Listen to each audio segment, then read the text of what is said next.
It's a common sense recap of the big stories. It's Katz and Cosby on 77 WABC.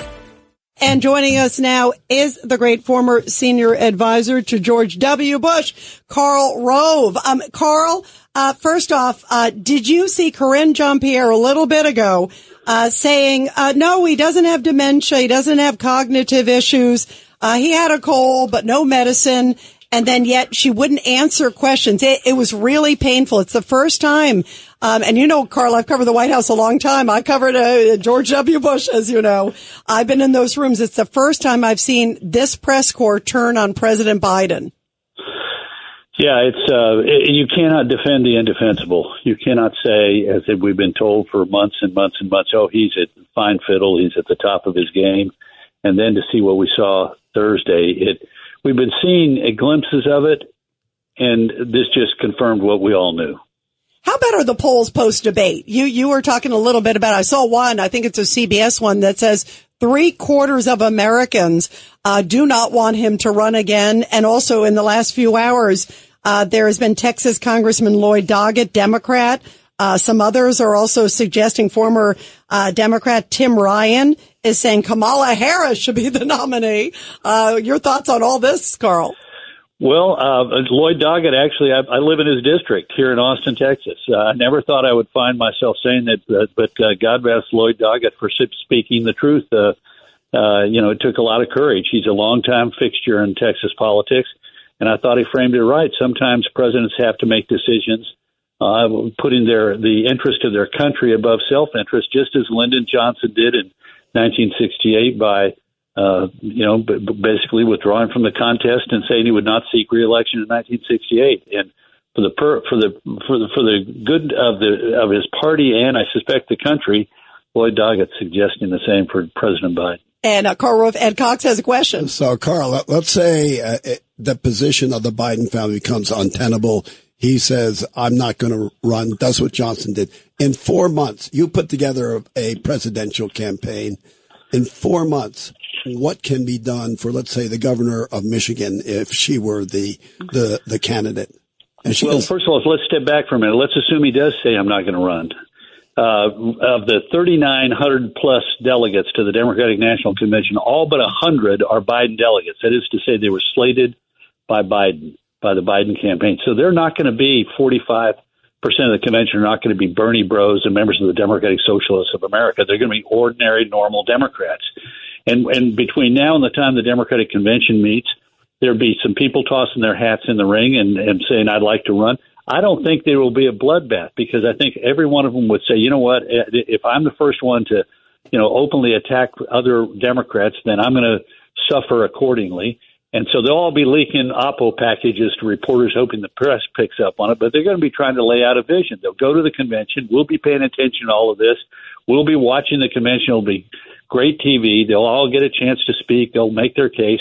And none of them will have a majority on the first ballot in all likelihood, which means on the second ballot, the superdelegates, sort of the House of Lords of the Democratic Party, they get to vote. And you talk about people who are committed to trying to find somebody who could win. That's the group.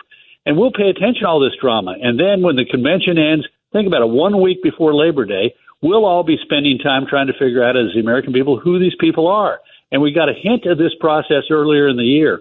When Nikki Haley looked like she had a shot at it, that people began putting polls together that matched her up against Joe Biden, and she was like 15 or 16 points ahead of Biden. We were so desperate as a country for change that we said, God, we'll take the person. We don't know a lot about him, but boy, she seems like she's got it. I think the same thing might happen with the Democrats, and we'll have a barn burner for basically September and October. And, 3 weeks after Labor Day, people start voting in this country. So, I don't know how it would turn out, but I think that's one of the reasons why it looks like the Trump campaign is wise enough to say, in essence, it wouldn't be fair to Democrats if Joe Biden was tossed aside. And but it would be unbelievable. And if, money would matter. The Biden campaign would have to, in essence, turn its money over to a Democratic super PAC. My suspicion is we'd see lots of those Act Blue donors showering money on the Democratic candidate, whoever he or she is. But, it's unpredictable. But we do know one thing. If you're a Democrat today, you have to bet against Joe Biden winning. And there's nothing that sort of concentrates the mind for people in politics than the idea that they might be backing a sure loser. What about Kamala Harris? You haven't mentioned that name in the middle of all this, Carl. Well, her numbers are worse than his. I know, but I got to tell you, this is so funny, Carl. It just came out. Team Kamala fears that Dems are going to pick a white guy.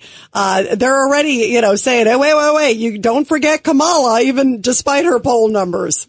Yeah, well, let them try, because again, the negative will not win in this process. Saying, nobody, you ought to pick her because everything else is racist is not exactly a winning message for Democrats and for her. Where do you think it's going to go with Trump, Carl, for a VP? Before we let you go, because it's not that far away, of course, from the RNC, and he said he's going to either do it right before or during the RNC. Who do you think? You brought up Nikki Haley. Obviously, there's a lot of names out there. It's not going to be her. Yep. He's not going to pick her. He's not Ronald Reagan, who says, I'm a big guy and I'm confident I'm going to pick my primary opponent, the principal guy who gave. What about Youngkin? What about Youngkin? Burgum? There's a lot of names out there. Yeah, well, and there are a lot of good names. Doug Burgum, successful governor of the second largest energy producing state, a guy who literally borrowed money against the family farm in order to start Great Plains Software, which he sold to Microsoft for over $1 billion years and years and years ago, when $1 billion actually mattered. I mean, Youngkin, successful governor, Mike Pompeo, Tom Cotton, Tim Scott. We got a lot of good names out there that are being mentioned. Who do you think? Real quick, Carl, who would you pick? I'm curious.